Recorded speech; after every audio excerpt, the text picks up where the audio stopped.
200-300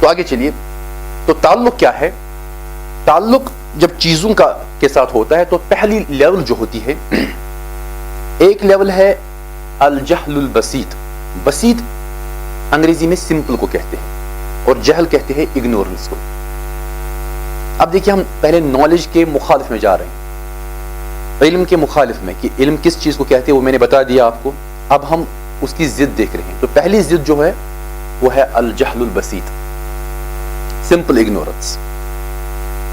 ہوا عدم الادراک بالکلیہ، یہ ادراک کا نہ ہونا، مکمل طور پر کسی شے کے بارے میں ادراک کا نہ ہونا ہے. کوئی آپ سے پوچھے کہ علم جدید کا چیلنج کس نے لکھی ہے، آپ مکمل انکار کر دیں گے کہ مجھے پتا نہیں ہے. تو یہ سمپل اگنورنس ہے آپ کی. کوئی آپ پر سوار نہیں ہوگا کہ آپ کو کیوں پتا نہیں. تو سمپل اگنورنس جو ہے مجھے پتا نہیں. کوئی بھی کسی سے پوچھے مجھے پتا نہیں، تو اس کو آپ جہل بسیط کے نام سے جانیں گے. جہل بسیط یا الجہل البسیط ہوا عدم الادراک بالکلیہ، مکمل طور پر آپ کسی چیز کے بارے میں عدم ادراک کا اظہار کریں. دوسرا الجہل المرکب، دوسرا ہے کمپلیکس اگنورنس. مرکب کہتے ہیں کمپلیکس کو. الجہل المرکب،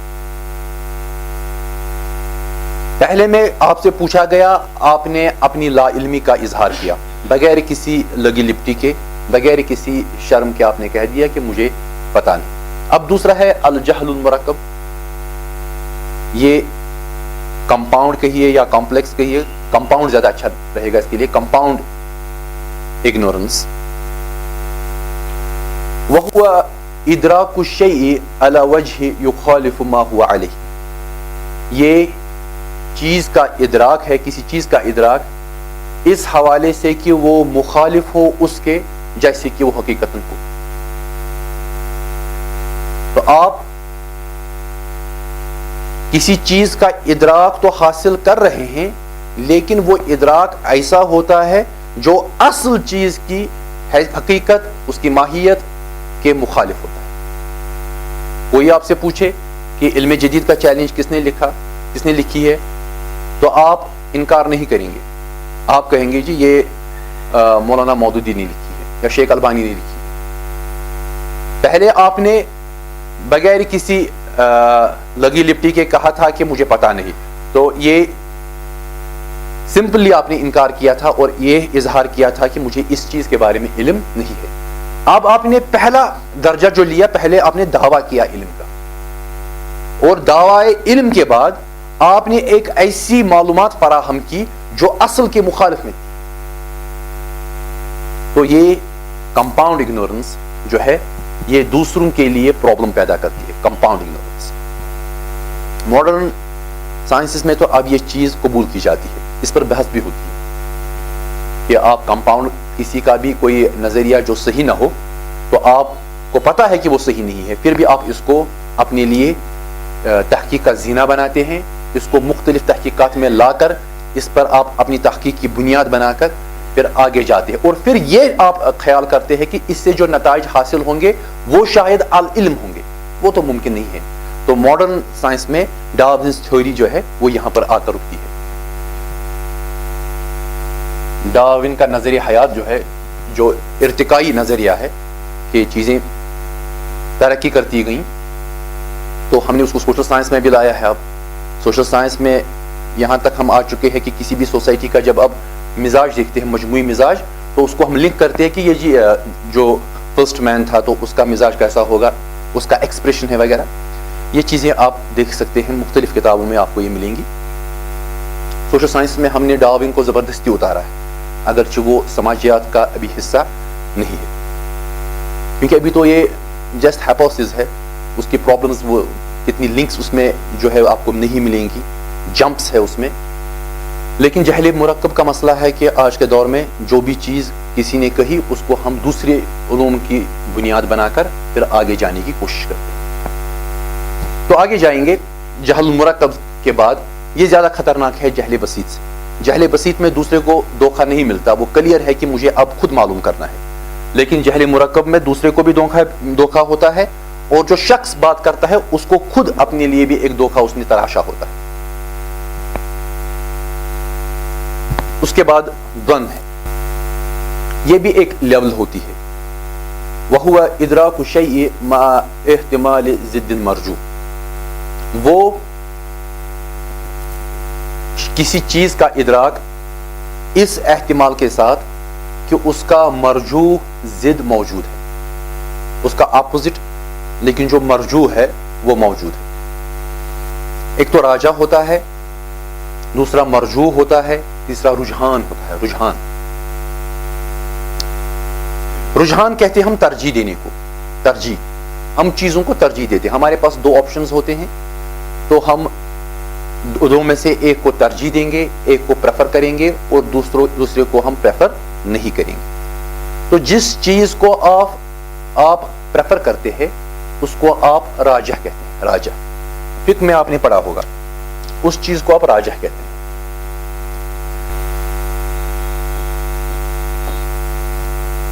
یعنی آپ نے اس چیز کو پریفر کیا ہے. کس بنیاد پر پریفر کیا ہے؟ آپ کے پاس دلائل ہے. آپ کے پاس سوال ہے کہ علم جدید کا چیلنج کس نے لکھی ہے. دو آپشنز ہے، ایک مولانا مودودی ہے اور دوسرا مولانا وحید الدین خان. تو آپ دو آپشنز میں سے اب اندازہ لگائیں گے کہ دیکھیے کتاب تو چھپی مکتبہ اسلامی سے، وہ مولانا مودودی صاحب کے زیر اثر تھا، تو مولانا مودودی صاحب کی کتاب. دوسرا آپ کہیں گے کہ نہیں، کتاب کا جو استدلال ہے بات کرنے کا وہ مولانا مودودی کا نہیں ہے. ماڈرن سائنسز میں جو نیو ریشنل سسٹم جو انہوں نے استعمال کیا وہ تو مولانا مودودی کا نہیں ہے، وہ تو وحید الدین خان کا. تو اب آپ کے پاس دونوں طرف دلائل ہے، کتاب کہاں سے چھپی اور کتاب جو اس کا کنٹینٹ ہے اس کے حوالے سے. تو آپ کتاب کا ٹائٹل آپ کے سامنے ہے اور دو آپشنز ہے، دونوں طرف آپ کے پاس دلائل ہے. تیسری دلیل آپ کے پاس آ گئی کہ آج کے دور میں یہ کتاب جو یہ چھپتی ہے الرسالہ سے، جو مولانا وحید الدین خان کا مکتبہ ہے، تو وہاں سے چھپتی ہے. تو ایک اور دلیل، کیونکہ اس مکتبے سے مولانا مودودی کی کتابیں نہیں چھپیں گی، یہ تو ناممکن ہے. تو آپ کے پاس دلیل آ گئی اس طرف کی یہ کتاب کس کی ہوگی؟ مولانا وحید الدین خان کی طرف کی. تو جو دو آپشنز آپ کے تھے، ایک کی طرف وزن زیادہ ہو گیا اور ایک کی طرف وزن کم رہ گیا. تو جس کی طرف وزن زیادہ ہو گیا وہ آپشن راجح ہو گیا، اور جس کی طرف وزن کم ہے وہ مرجو. تو اب آپ کہیں گے کہ یہ کتاب مولانا وحید الدین خان کی ہے، لیکن یہ آپ کا ظن ہے. کیوں ظن ہے؟ کیونکہ آپ نے جو ادراک کیا کسی شے کا، اس میں ضد مرجو موجود ہے، دوسرا آپشن موجود ہے. اگرچہ آپ نے اس کو رد پورا نہیں کیا، لیکن وہ وہاں پر بحیثیت ایک آپشن موجود ہے، لیکن اس میں ابھی دلائل زیادہ نہیں ہے. اگر دو تین دلائل اور اس کے حق میں آ جائیں تو وہ آگے جا سکتا ہے، اور جس آپشن کو آپ نے لیا ہے وہ مرجو بن سکتا ہے. بات آپ سمجھ رہے ہیں نا؟ تو یہ بات اس میں قرینوں کی ہے کہ آپ کے پاس کتنے قرینے، جتنے بھی آپ کے مشاہدات ہیں وہ اصل میں کہ آپ کا مشاہدہ جو ہے، جو اس کے حق میں آپ کے پاس ایکسپیریمنٹس کے ذریعے سے جو دلائل آ رہے ہیں، تو جتنے ایکسپیریمنٹس کامیاب ہوں گے اس کے حق میں وہ راجہ بنتا جائے گا، جتنے فیل ہوں گے وہ مرجو بنتا جائے گا. تو اصل میں یہی چیز ہوتی ہے علم کے معاملے میں. تو یہاں بھی یہی ہے کہ آپ کے پاس احتمال ہے ضد مرجو کا، وہ موجود ہے وہاں پر، اس کا احتمال ہے.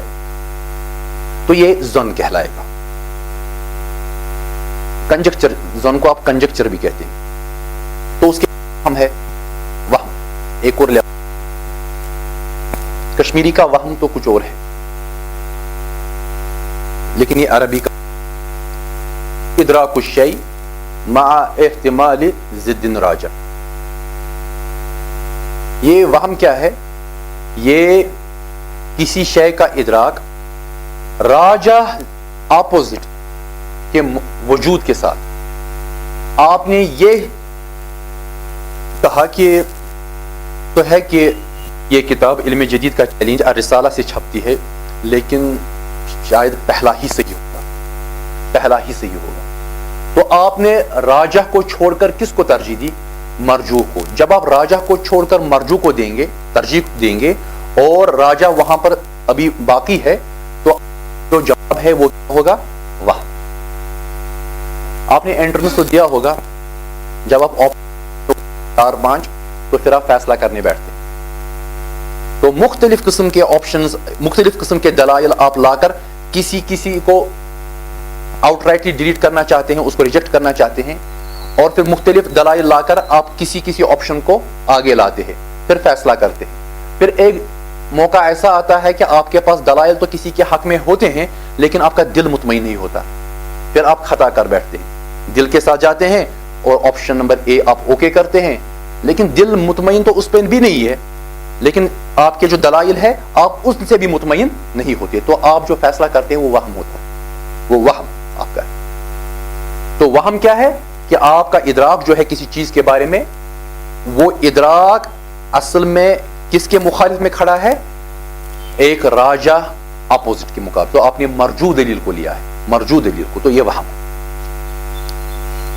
فی الحال میں اس کو سمپل کرتے جا رہا ہوں, اتنا سمپل بھی نہیں ہے.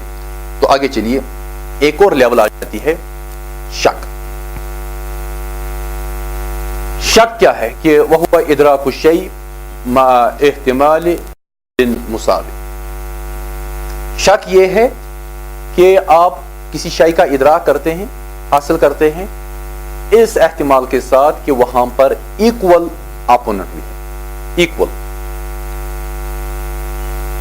جی یہ علم جدید کا چیلنج اب کہاں سے چھپتی ہے؟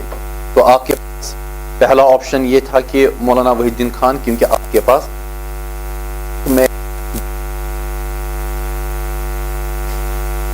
ایک دلیل تو یہ تھی کہ یہ کتاب رسالہ سے چھپتی ہے. دوسری دلیل یہ ہے کہ اس کتاب کا انداز تحریر یا جو طریقہ استدلال ہے وہ مولانا مودودی کا نہیں ہے.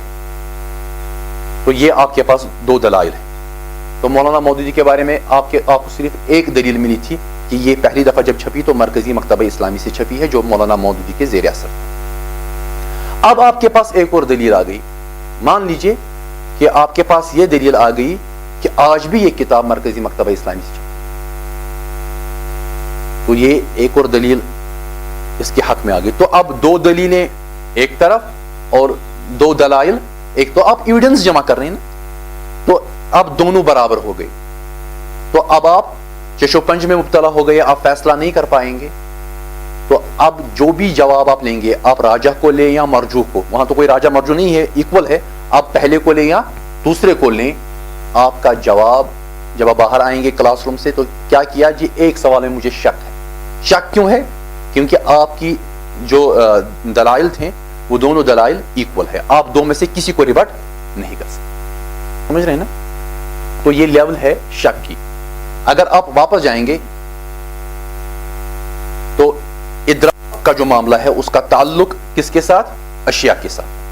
تو کس درجے کا ہوگا؟ پہلا درجہ تو یہ ہوگا کہ جہل بسیط, آپ ٹوٹل انکار کر دیں گے کہ مجھے پتہ نہیں. دوسرا جہل مرکب, آپ کنفیوز کر دیں گے, آپ ایسا جواب دیں گے جو اصل سے مخالف ہوگا. تیسرا آپ کا ظن ہوگا, ظن میں مرجوح اپوننٹ جو ہے, اپوزٹ جو ہے وہ قائم رہتا ہے. وہم ہوگا, آپ راجح اپوزٹ کو قائم رکھیں گے اور مرجوح کو ترجیح دیں گے. اور تیسرا شک کہ دونوں برابر تھے اور آپ کو فیصلہ کرنا پڑا, تو پھر آپ وہی کشمیری والا معاملہ جو اوکس بوکس کرتے ہیں تو فیصلہ کر دیتے ہیں. تو یہ سٹیجز ہے جو تعلق ان دو کے درمیان ہے.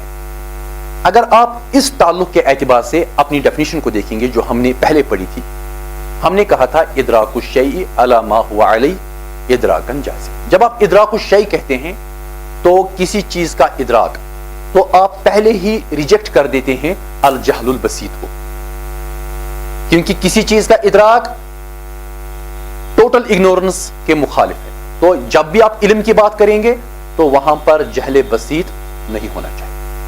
وہاں پر آپ یہ نہیں کہیں گے کہ پتہ نہیں. دوسرا, جب آپ کہتے ہیں کہ علی ما هو علیہ, تو اس سے جہل مرکب وہ ہے رد ہوتا ہے. کیسے؟ کیونکہ جب آپ کہیں گے علی ما هو علیہ وہ آپ کا ادراک ویسا ہی ہونا چاہیے جیسی کہ وہ چیز ہو. تو اس کا مطلب یہ ہے کہ وہاں پر جہل مرکب نہیں, آپ گیس ورک سے کام نہیں لیں گے, ایسی بات نہیں کہیں گے جو اصل کے مخالف ہوں. ٹھیک. اور تیسرا جب آپ کہتے ہیں کہ ادراکن جازمن, کہ وہ بالجزم آپ کا ادراک ہونا چاہیے, تو وہاں پر ظن بھی نہیں رہے گا, کیونکہ ظن میں شک رہتا, ظن میں بھی رہتا ہے کہ ہے یا نہیں ہے. وہاں پر وہم بھی نہیں رہے گا, وہاں پر شک بھی نہیں رہے گا. تو یہ تینوں چیزیں ڈسکارڈ ہوتی ہیں جن میں راجع اور مرجوح کا معاملہ رہتا ہے. تو اس کے بعد آپ کے پاس جو چیز آتی ہے اس کو آپ العلم کہتے ہیں, دی نالج, اور یہی ٹروتھ بھی ہوتا ہے. یہ کنجکچر, ہائپوتھیسس وغیرہ کا معاملہ نہیں ہے. یہاں تک آپ اپنی ذہن سازی کر لیجئے. اگر بات کلیئر ہے تو ہم آگے جائیں گے. ادراک الشیء علی ما هو علیہ ادراکا جازما. اگر آپ اس چیز کو سمجھیں گے کہ چیزوں کو دیکھنے کا جو آپ کا معیار ہے, آپ کا جو نظریہ ہے, وہ بدل جائے گا. جس دن میں نے تاریخ پڑھی اس زمانے سے چیزوں کو دیکھنے کا جو معیار میرا تھا وہ بدل چکا ہے, کہ میں اب چیزوں کو اس معیار سے دیکھتا ہوں. کوئی چیز جس کو میں دیکھتا ہوں وہ اس ڈیفینیشن میں فٹ بیٹھتی ہے, میں لیتا ہوں. نہیں بیٹھتی ہے تو میں پھر اس پہ سوچتا ہوں کہ ممکن ہے کہ یہ صحیح بھی ہو سکتی ہے, غلط بھی ہو سکتی ہے. کیونکہ ماڈرن سسٹم میں ہم نے اب ہر ایک چیز کو لینا شروع کر دیا. جو بھی چیز اخبار میں آتی ہے وہ ہمارے لیے یہی درجہ رکھتی ہے. تو آگے جائیں گے. ذرائع علم, سورسز آف نالج, اسلام کے حوالے سے ہم بات کریں. ذرائع علم کی سورسز آف نالج کیا ہے؟ قال بقیۃ ابن ولید, بقیہ ابن ولید تبع تابعین میں سے ہیں. قال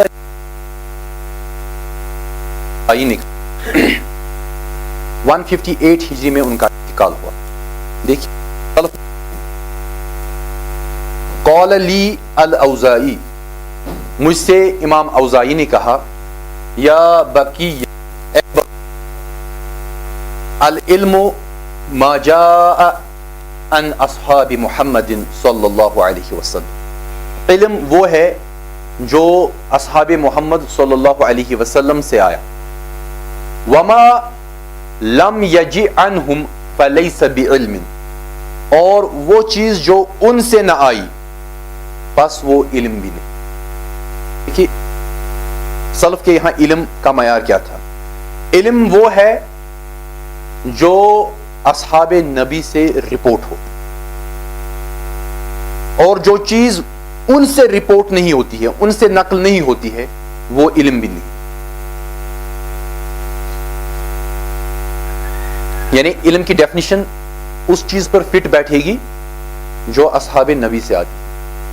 اگر وہ وہاں سے نہیں آتی ہے پھر یا تو وہ جہل مرکب ہے, یا جہل بسیط ہے, یا ظن ہے, یا وہم ہے, یا شک ہے.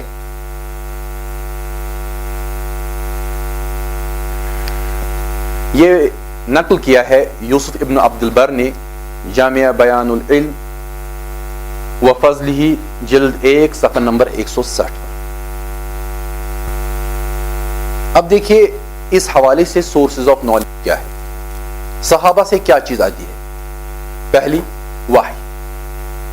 وحی تو اس میں دو چیزیں ہیں, القرآن والحدیث, اور دوسرا اجماع. اجماع کنسنسس. اب کنسنسس کی دلیل وہی ہے جو قرآن کی ہے. اکثر علماء اس کو الگ نہیں لیتے, اس کو وہ جب ہم قرآن کہتے ہیں, حدیث کہتے ہیں, تو وہ خود بخود اس میں آ جاتی ہے. لیکن یہاں پر اس پر زور دینے کے لیے میں نے اس کو الگ بھی لیا ہے. اجماع جو ہے اس کی دلیل سورہ نساء کی آیت نمبر 115 ہے, وَمَن يُشَاقِقِ الرَّسُولَ مِن بَعْدِ مَا تَبَيَّنَ لَهُ الْهُدَى,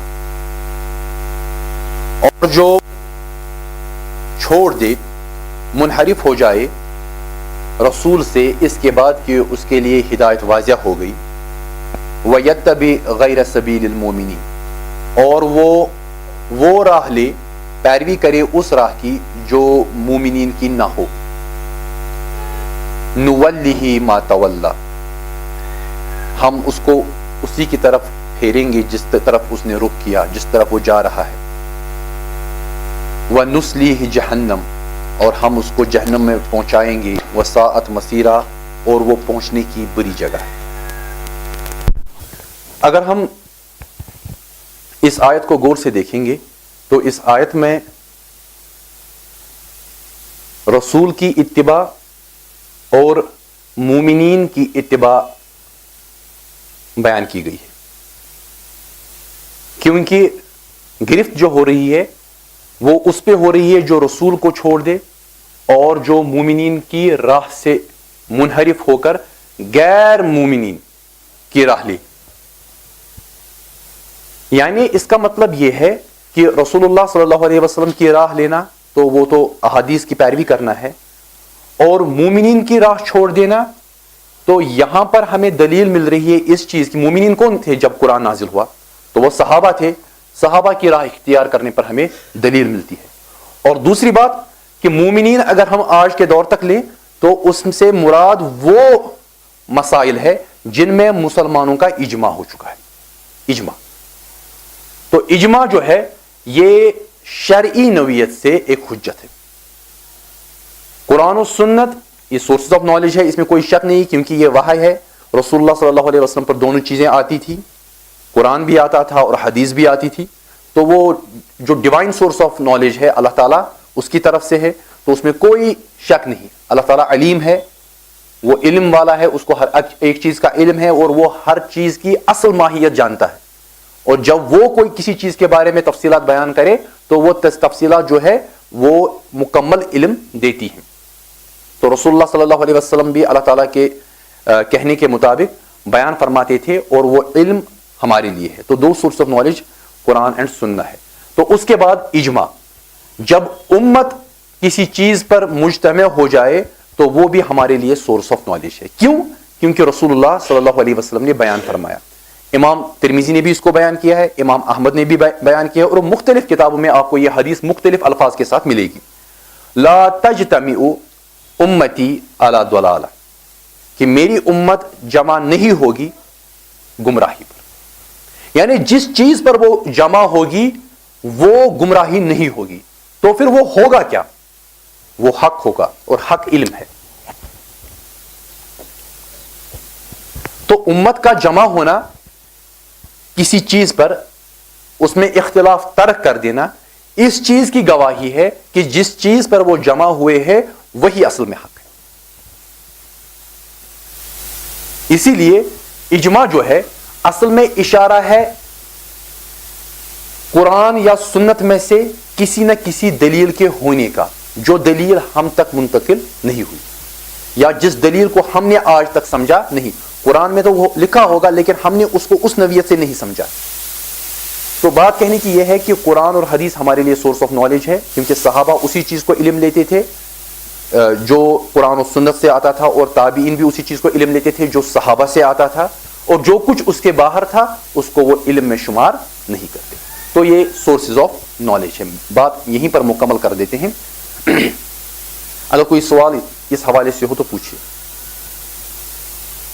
اللہ ربی واحد وأنا بذلك أشهد لا مبدئي وأصول بالرغم ممن يجحد وشهادتي